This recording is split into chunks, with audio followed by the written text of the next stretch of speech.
इस वीडियो में हम पढ़ रहे हैं क्लास 10 के इकोनॉमिक्स के चैप्टर नंबर 4 को, जिसका नाम है ग्लोबलाइजेशन।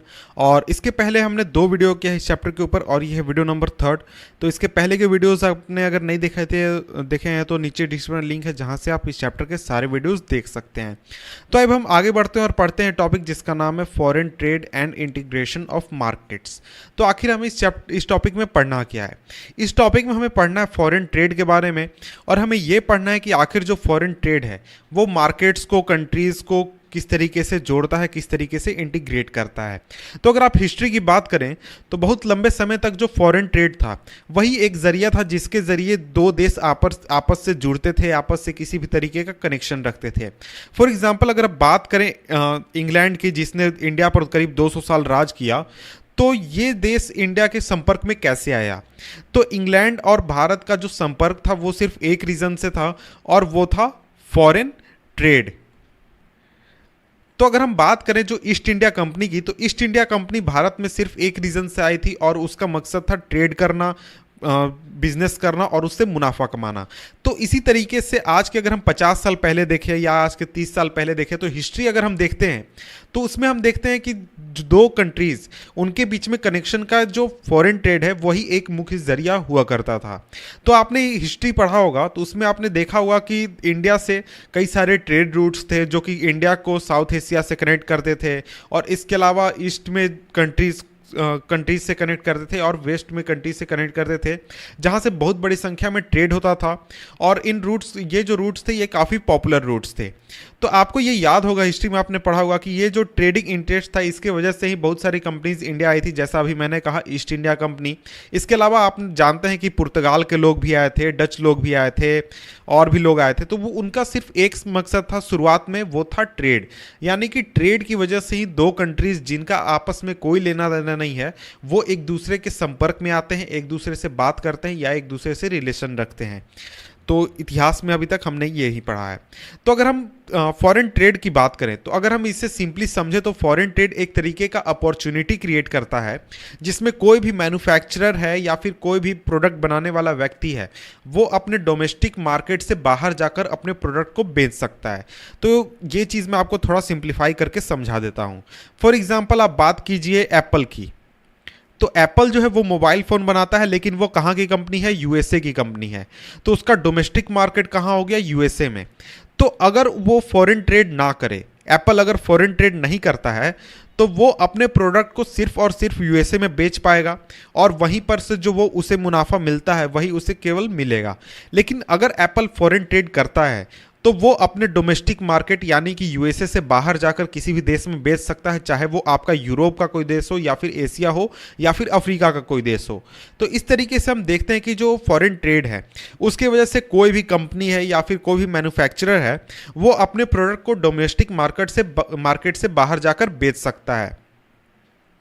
और इसी तरीके से खरीदने वाले के लिए, फॉर एग्जांपल आप हैं, तो आपके लिए जो इंपोर्ट होता है सामान का, चाहे वो मोबाइल फ़ोन हो, टीवी हो या फिर दूसरी चीज़ें हो, उसकी वजह से आपको चॉइस जो है वो बढ़ जाती है। फॉर एग्जांपल अगर आप बात करें इंडियन कंपनी की, तो इंडियन कंपनी आपका कार्बन है जो मोबाइल फ़ोन बनाती है, माइक्रोमैक्स है, लावा है। तो अगर आपको सिर्फ इंडिया के कंपनीज के केवल प्रोडक्ट दिए जाएं तो आपके पास जो ऑप्शन है, आपके पास जो चॉइस है वो काफ़ी कम रहेगा। लेकिन वहीं आपको दूसरे देश की कंपनी भी आकर यहाँ मार्केट में compete करती हैं और आपको प्रोडक्ट प्रोवाइड करती हैं, तो आपके पास ये ऑप्शन है कि आप चाइना के Xiaomi का फ़ोन खरीद सकते हैं या फिर एप्पल का खरीद सकते हैं अमेरिका के। तो इस तरीके से आपके पास जो चॉइसेस है वो बढ़ जाते हैं। यानी कि ये जो फॉरेन ट्रेड है ये किसी मैन्युफैक्चरर को भी फ़ायदा पहुँचाती है और उसके साथ साथ जो बायर है उसको भी फ़ायदा पहुँचाती है। तो यहाँ पर हम एक एग्जाम्पल देखने वाले हैं, और एग्जाम्पल है चाइनीज़ टॉयज़ इन इंडिया का, यानी जो फॉरेन ट्रेड है उसी से रिलेटेड एग्जांपल यहाँ पर हम देखने वाले हैं। तो देखिए चाइनीज़ टॉयज़ इन इंडिया, तो इसको हम एक तरीके से मैन्युफैक्चरर के पॉइंट ऑफ व्यू से देखेंगे। तो देखिए जो चाइनीज़ मैन्युफैक्चरर्स हैं जो कि चाइनीज़ टॉयज़ बनाते हैं चाइना में, उन्हें ये पता चला कि वो आसानी से इंडिया में एक्सपोर्ट कर सकते हैं टॉयज़ को, जहां पर जो टॉयज़ है वो काफ़ी हाई प्राइसेस पर बेचे जाते हैं, यानी कि इंडिया में काफ़ी हाई प्राइसेस पर इंडियन टॉयज़ बिकते हैं। तो इस वजह से उन्होंने प्लास्टिक टॉयज़ को एक्सपोर्ट करना शुरू कर दिया इंडिया में। और इसके साथ ही जो बायर्स थे इंडिया में, उनके पास ये अब ये ऑप्शन है कि वो या तो इंडियन टॉयज़ को खरीदे या फिर चाइनीज़ टॉयज़ को खरीदे। तो लेकिन यहाँ पर बात यह है कि जो चाइनीज़ टॉयज़ थे वो काफ़ी सस्ते थे, और इसके साथ ही उनके पास काफ़ी अच्छे डिज़ाइन थे, काफ़ी अच्छे प्रोडक्ट की क्वालिटी थी उनकी। तो इस वजह से जो चाइनीज़ टॉयज़ थे वो काफ़ी ज़्यादा पॉपुलर हो गए इंडियन मार्केट में, और करीब एक साल के अंदर ही करीब 70 से 80% जो टॉयज़ थे वो चाइनीज़ टॉयज़ बिकने लगे इंडियन मार्केट में। और इस वजह से जो टॉयज़ थे इंडिया में वो अब सस्ते हो गए, क्योंकि जो प्रोडक्ट आ रहे थे चाइना से वो काफ़ी सस्ते थे। तो आखिर यहां पर हुआ क्या? तो उसका रीजन ये था कि जो ट्रेड था उसके रिजल्ट के रूप में जो चाइनीज टॉयज थे वो अब इंडियन मार्केट में मौजूद थे, और इसके साथ ही इनके इंडियन मार्केट में आने के बाद जो कंपटीशन था वो अब होने लगा इंडियन और चाइनीज टॉयज के बीच में। तो क्योंकि चाइनीज टॉयज जो थे वो ज़्यादा बेहतर थे, और इसके साथ ही जो इंडियन बायर्स थे उनके पास ज़्यादा चॉइसेस थे और सस्ते दामों पर चाइनीज टॉयज अवेलेबल थे, तो इस वजह से जो चाइनीज टॉयज थे वो आसानी से एक्सपैंड करने लगे, उनका प्रोडक्ट उनका बिक्री ज़्यादा बढ़ने लगा, और लोग जो थे चाइनीज टॉयज को पसंद करने लगे। और इसके अपोजिट अगर हम बात करें तो इंडियन टॉयज जो थे उनको काफ़ी ज़्यादा लॉसेस होने लगे, उनके टॉयज़ नहीं बिकते थे अब, क्योंकि उनके जो प्राइसेस थे वो काफ़ी हाई होते थे। तो इस तरीके से हम देख सकते हैं कि जो चाइनीज़ टॉयज़ मैन्युफैक्चरर थे उनके पास अच्छा प्रोडक्ट था, उनकी क्वालिटी अच्छी थी, वो काफ़ी सस्ते थे, तो उनका जो मार्केट था वो अब एक्सपेंड हो गया। और वहीं अगर हम कस्टमर पॉइंट ऑफ व्यू से देखें तो अब जो कस्टमर था उसको अच्छे प्रोडक्ट मिल रहे थे सस्ते दामों पर, इसलिए वो आसानी से उन प्रोडक्ट को जाकर खरीद सकता था।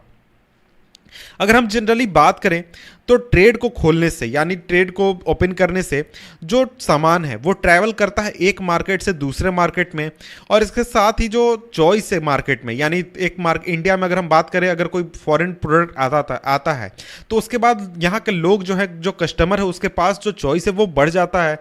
और इसी तरीके से सिमिलर जो गुड्स हैं, यानी एक जैसे मोबाइल फ़ोन्स की हम बात कर लें तो मोबाइल फ़ोन्स के जो प्राइसेस है दो मार्केट में वो लगभग इक्वल होने लगते हैं, और इसके साथ ही जो प्रोड्यूसर्स हैं दो कंट्रीज़ में वो अब एक दूसरे से compete करते हैं, एक दूसरे से कंपटीशन रखते हैं कि कौन ज़्यादा प्रोडक्ट बेच सकता है, ज़्यादा अच्छी क्वालिटी दे सकता है, कौन कम दाम पर दे सकता है।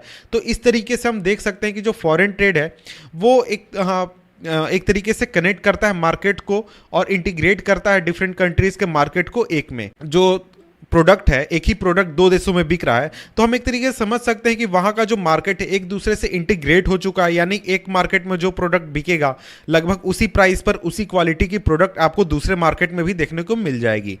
तो इसके बाद हम नेक्स्ट टॉपिक देखते हैं। नेक्स्ट टॉपिक है हमारा व्हाट इज़ ग्लोबलाइजेशन, कि आखिर ये ग्लोबलाइजेशन होता क्या है। तो देखिए, अगर हम पिछले 2 या 3 डिकेड की बात करें तो ज़्यादा से ज़्यादा एमएनसीज मल्टीनेशनल कंपनीज़ ने लोकेशन खोजा है दुनिया के अलग अलग हिस्सों में, जहां पर वो अपने प्रोडक्शन को सस्ते दामों पर कर सकें। तो इस वजह से जो फॉरेन इन्वेस्टमेंट है एमएनसीज द्वारा वो इन कंट्रीज़ में काफ़ी ज़्यादा राइज हुआ है, इंडिया में भी राइज हुआ है। और इसी समय पर जो फॉरेन ट्रेड है कंट्रीज़ के बीच में वो बहुत ही ज़्यादा बढ़ गया है। और ये जो फॉरेन ट्रेड है इसका एक बहुत बड़ा हिस्सा ये कंट्रोल किया जाता है मल्टीनेशनल कंपनीज़ द्वारा। फॉर एग्जांपल अगर बात करें फोर्ड मोटर्स की, तो फोर्ड मोटर्स का जो मैन्युफैक्चरिंग प्लांट है इंडिया में वो सिर्फ ऐसा नहीं है कि वो सिर्फ इंडिया के लिए कार्स प्रोड्यूस करता है, बल्कि वो यहाँ से कार्स को एक्सपोर्ट भी करता है दूसरे डेवलपिंग कंट्रीज़ में, और उसके साथ ही कार के कंपोनेंट्स को भी दूसरे फैक्ट्रीज तक पहुंचाने के लिए इंडिया को यूज़ करता है। और इसी तरीके से हम देख सकते हैं कि ज़्यादातर जो एमएनसीज हैं वो गुड्स और सर्विसेज के ट्रेड को भी इसी तरीके से इन्वॉल्व कर, इसी तरीके से काम कर रहे हैं। इसके बाद जो रिजल्ट हम देखते हैं ज़्यादा फॉरेन इन्वेस्टमेंट और फॉरेन ट्रेड का, तो ये है कि जो प्रोडक्शन और मार्केट है वो एक तरीके से इंटीग्रेट हो चुके हैं अलग अलग कंट्रीज़ में, यानी प्रोडक्शन एक कंट्री में हो रहा है दूसरी कंट्री में बिक रहा है, उस कंट्री में प्रोडक्शन हो रहा है दूसरी कंट्री में बिक रहा है। तो इस तरीके से जो प्रोडक्शन का मार्केट है और या फिर जो कस्टमर का मार्केट है वो एक दूसरे से इंटीग्रेट हो चुके हैं दो या लगभग सभी कंट्रीज़ में। यानी कि इंडिया में जो आपको प्रोडक्ट मिलेगा वो आपको चाइना में भी मिलेगा, साउथ कोरिया में मिलेगा, यूएसए में मिलेगा, ऑस्ट्रेलिया में मिलेगा, और लगभग बराबर के दामों पर ही मिलेगा। तो इस चीज़ से हम समझ सकते हैं कि जो ग्लोबलाइजेशन है उसकी वजह से जो कंट्रीज हैं वो एक दूसरे के नज़दीक आ रही हैं, उनका मार्केट जो एक दूसरे के नज़दीक आ रहा है और एक दूसरे से वो इंटीग्रेट हो रहे हैं। तो यहाँ पर सिंपली डिफाइन किया है ग्लोबलाइजेशन को, तो लिखा है कि globalisation is this process of rapid integration और इंटरकनेक्शन बिटवीन कंट्रीज। तो सिंपली कहा गया है कि ग्लोबलाइजेशन आखिर है क्या। तो ग्लोबलाइजेशन उस प्रोसेस को हम कहते हैं जिसमें जो कंट्रीज हैं वो एक दूसरे से बहुत ही जल्दी इंटीग्रेट करती हैं या फिर उनके बीच में इंटरकनेक्शन स्थापित होता है। तो देखिए इस पूरे प्रोसेस में जो मल्टीनेशनल कंपनीज है उनका जो रोल है वो काफ़ी बड़ा है, काफ़ी इंपॉर्टेंट है, और ज़्यादा से ज़्यादा गुड्स और सर्विसेज जो हैं या फिर इन्वेस्टमेंट है या फिर टेक्नोलॉजी है वो अब कंट्रीज़ के बीच में मूव कर रही है। और ज़्यादातर जो रीजन्स है वर्ल्ड के वो अब एक दूसरे से क्लोजर कांटेक्ट है।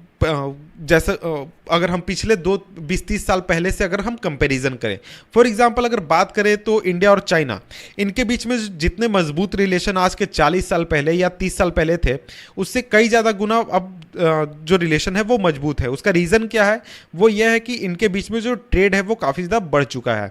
तो इसी तरीके से आप देखते हैं कि यूएसए और चाइना, इनके बीच में अभी एक तरीके से कन्फ्लिक्ट चल रहा है या फिर हो सकता है कि कन्फ्लिक्ट आगे हो, लेकिन ये एक दूसरे से कन्फ्लिक्ट क्यों नहीं करना चाहते, तो उसका एक सबसे बड़ा रीज़न है ट्रेड, कि इनके बीच में जो ट्रेड होता है उसका जो वॉल्यूम है वो इतना बड़ा है कि अगर वो एक दूसरे से कन्फ्लिक्ट करते हैं तो उनके इकोनॉमी पर बहुत ही बुरा प्रभाव पड़ सकता है। तो देखिए सामानों के मूवमेंट के अलावा या फिर सामान, सर्विसेज, इन्वेस्टमेंट, टेक्नोलॉजी, इन सभी चीज़ों के मूवमेंट के अलावा एक और चीज़ है जिसके जरिए जो कंट्रीज़ है वो एक दूसरे से कनेक्ट होती है, और वो है मूवमेंट ऑफ पीपल। यानी एक देश के लोग दूसरे देश में जाते हैं, दूसरे देश के लोग तीसरे देश में जाते हैं। तो इस चीज़ की वजह से भी जो दो कंट्रीज़ है वो एक दूसरे के नज़दीक आती है। एक जगह के लोग दूसरे जगह के कल्चर को समझते हैं, वहाँ लोग किस तरीके से रहते हैं इस चीज़ को समझते हैं। तो अगर हम बात करें तो लोग जो हैं वो एक देश से दूसरे देश या फिर एक जगह से दूसरे जगह ज़्यादा से ज़्यादा बेहतर इनकम, अच्छी जॉब, अच्छे एजुकेशन की तलाश में जाते हैं। फॉर एग्जांपल अगर आप बात करें, इंडिया के बहुत सारे लोग जो हैं वो यूएसए में जाकर जॉब कर रहे हैं, यूएसए में रह रहे हैं, इसी तरीके से कनाडा में रह रहे हैं। तो उनका रीज़न क्या है, वो चाहते हैं कि उन्हें अच्छा जॉब मिले, अच्छा इनकम हो, अच्छा वो लाइफ अपना गुजारें, इसलिए यहाँ से वो दूसरी जगहों पर जाकर मूव कर रहे हैं। और अगर हम पास्ट में बात करें तो इतिहास में कुछ डिकेड से पहले तो इस तरीके का जो मूवमेंट है वो उतना नहीं हुआ करता था जितना आज होता है। तो हम ये देख सकते हैं कि अब इन लोगों के मूवमेंट में भी काफ़ी ज़्यादा इंक्रीज़ हुआ है पिछले 2-3 डिकेड पहले से उसके मुकाबले। तो इस चीज़ की वजह से भी जो कंट्रीज़ है वो एक दूसरे के नज़दीक आ रही हैं। तो इसके बाद हमारा नेक्स्ट टॉपिक है factors that have enabled globalisation. आखिर वो कौन से फैक्टर्स थे जिसकी वजह से ग्लोबलाइजेशन मुमकिन हो पाया। तो देखिए इस टॉपिक को हम पढ़ने वाले हैं नेक्स्ट वीडियो में, जिसका लिंक मैंने नीचे डिस्क्रिप्शन में दे दिया है। तो मिलते हैं आपसे हम नेक्स्ट वीडियो में, तब तक के लिए गुड बाय।